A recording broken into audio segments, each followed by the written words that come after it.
La famille, nous sommes toujours au Niger ce vendredi 15 septembre 2023. Je suis Herman le Patriote, votre serviteur. Pour faire la différence, je vais enlever donc le chapeau. Il est tant qu'on n'a pas gagné totalement la guerre, je ne me rase pas. Je fais ça pour le Niger parce que le Niger me doit un mouton, une femme vierge, je sais pas, beaucoup d'autres choses, une bonne enveloppe. Voilà. Et puis vous allez acheter mon livre qui va sortir donc dans quelques années. Voilà, dans 1 an, 2 ans, 3 ans, ce que si le livre va sortir.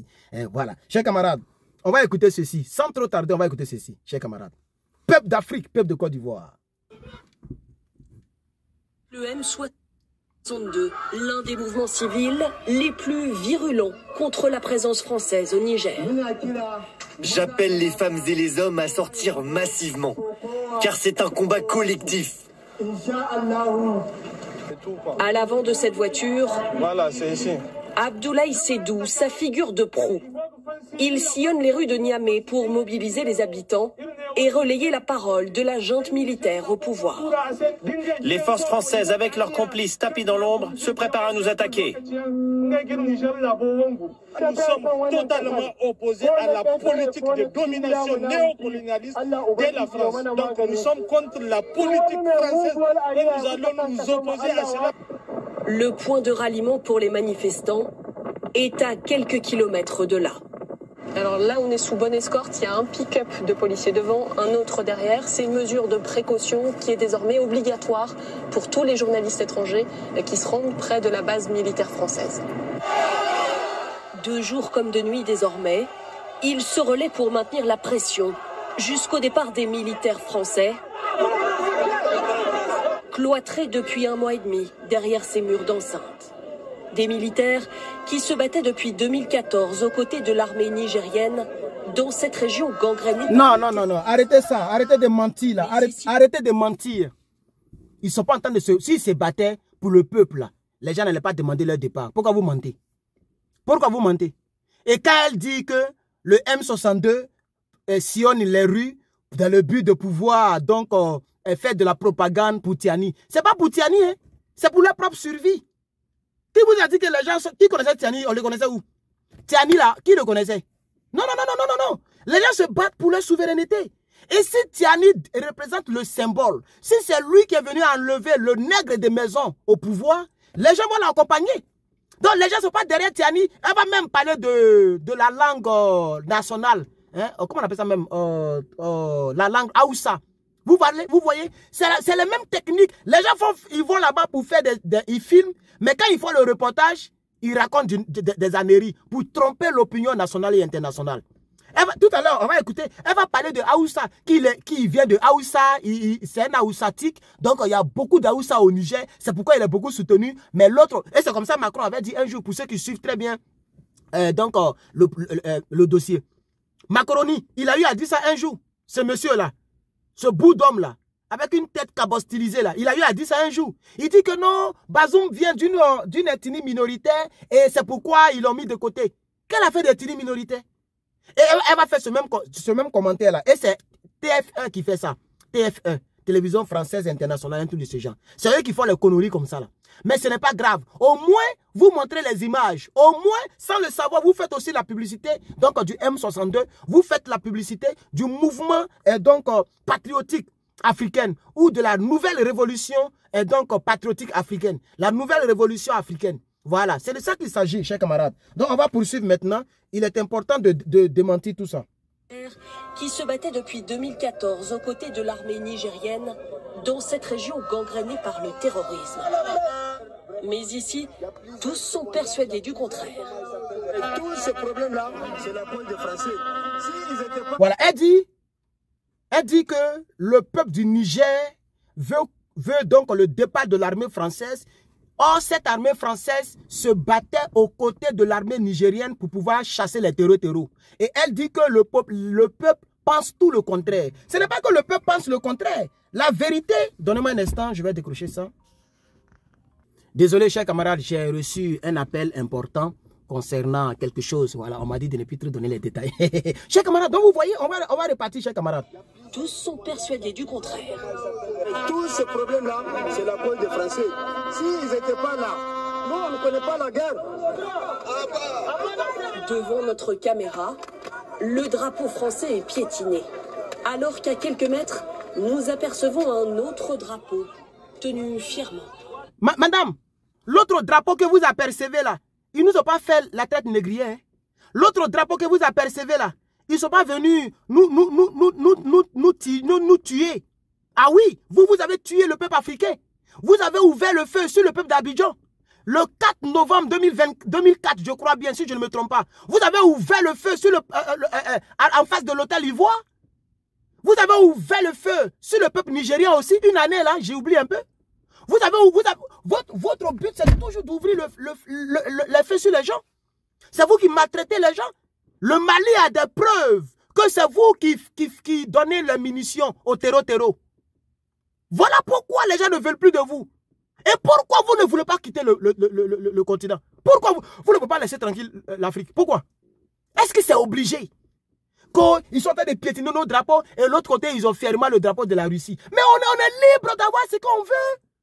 On est libre. Vous êtes de l'OTAN. Vous êtes libre de rentrer dans l'OTAN. Pourquoi vous n'êtes pas dans BRICS? Et puis vous êtes dans l'OTAN. Parce que c'est ce que vous avez choisi. Mais laissez aussi la latitude, la possibilité aux peuples africains de choisir ce qu'ils veulent. Parce que vous ne respectez pas nos États.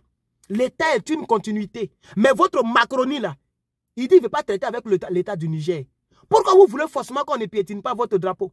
Si on piétine votre drapeau, c'est qu'il y a beaucoup de raisons. Pendant plus de 6 décennies, on a collaboré avec vous. Les gens n'avancent pas. Vous donnez des aides conditionnées. C'est vous qui imprimez notre argent. Mais quand même, bon sang. Mais ça suffit là. Quand même, on est fatigué là. On ne veut plus collaborer avec vous. Est-ce que c'est obligé? Voilà la triste réalité. Quand ils ne rencontrent pas des âneries là. On va poursuivre avec cette journaliste, chers camarades. On souhaite vraiment que la Russie soit notre partenaire. On pense que ce sont des gens qui sont bien. Ils peuvent aider le Niger à sortir du gouffre dans lequel il végète. Dans ce pays, l'un des plus pauvres au monde, qu'importe selon eux les sons... Mais l'un des plus pauvres au monde, pourquoi vous ne voulez pas partir? Pourquoi Sylvain Ité ne veut pas quitter l'ambassade? Pourquoi l'armée Toubabou, l'armée de Wouf, vous mangez nourriture pour chien? Vous n'avez pas honte? Un pays qui est l'un des pays les plus pauvres. Mais vous êtes là, vous ne voulez pas partir. Et jusqu'à vous êtes devenus des chiens, vous mangez nourriture pour chien. Vous êtes devenus des wouf dans vos soi-disant, je vais dire, les bases militaires, là, chers camarades. Donc vous savez, mais je ne comprends pas les gens, un pays qui est pauvre. Vous êtes riches, mais allez-y vivre dans votre richesse. Laissez les pauvres, ils vont vivre dans leur pauvreté. Pourquoi vous voulez forcément venir vivre avec eux dans la pauvreté pour manger nourriture de chien? C'est ça la triste réalité.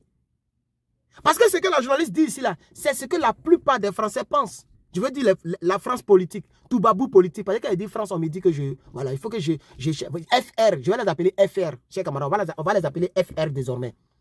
Donc, nous demandons à FR de dégager le plancher, libérer le plancher, quitter. Les gens ne veulent pas de vous.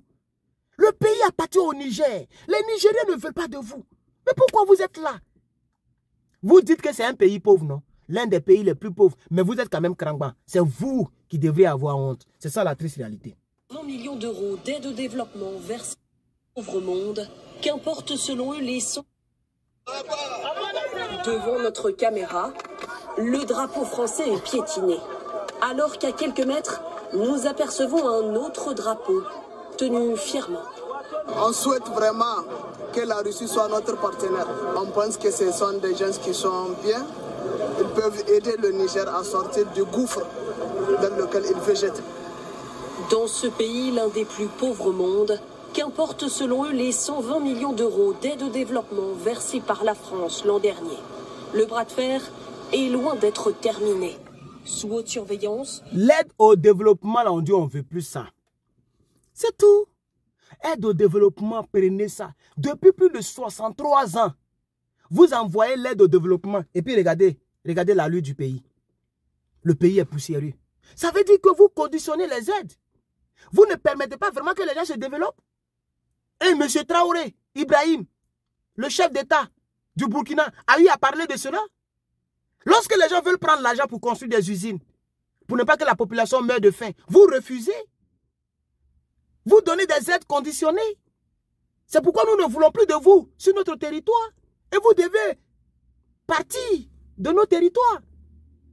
Est-ce que ça c'est compliqué, chers camarades? On va poursuivre. L'ambassade de France a des aires de camp retranchées.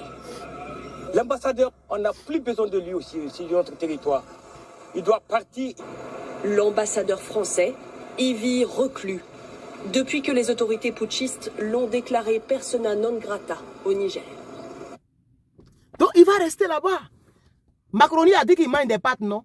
D'accord, pâtes là, ça va finir. Ces pâtes à brosse là, pâtes qu'on prend pour se brosser là, c'est ça il va manger bientôt. Pour le moment, il mange des pâtes, il mange macaroni de Brigitte.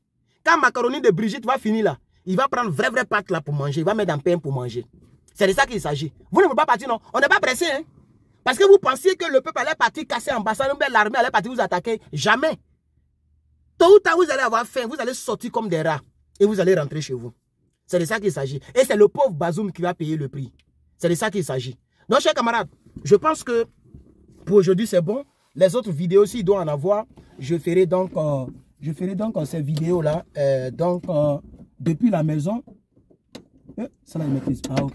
Je ferai donc les vidéos depuis la maison. Voilà. Je vais aller donc faire mon marché. En réalité, je suis venu faire mon marché. Et comme mon petit, il est encore là, hein, donc j'ai profité pour faire mes vidéos dans cette petite voiturette. Et après quoi, on va poursuivre. Voilà. Donc, chers camarades, merci beaucoup d'avoir regardé donc cette vidéo. Merci beaucoup. Abonnez-vous. Pour ceux qui ne sont pas abonnés, abonnez-vous. Voilà. Et puis, voilà, activez la cloche de notification pour ceux qui sont sur YouTube. Ok. Voilà. Soyez sûrs que vous allez recevoir les notifications. Voilà, pour ne rien manquer. Je suis Herman le Patriote, votre serviteur. Là, comme vous le constatez, je sors du parking parce que je suis venu derrière. Je sors du parking pour aller maintenant au supermarché. Donc, merci beaucoup, chers camarades. Merci beaucoup. Là, Herman le Patriote. Voilà, je m'en vais, comme vous le constatez. Voilà, que Dieu vous bénisse et à bientôt. Le combat, il continue. Et les Nigériens, n'oubliez pas ma femme vierge.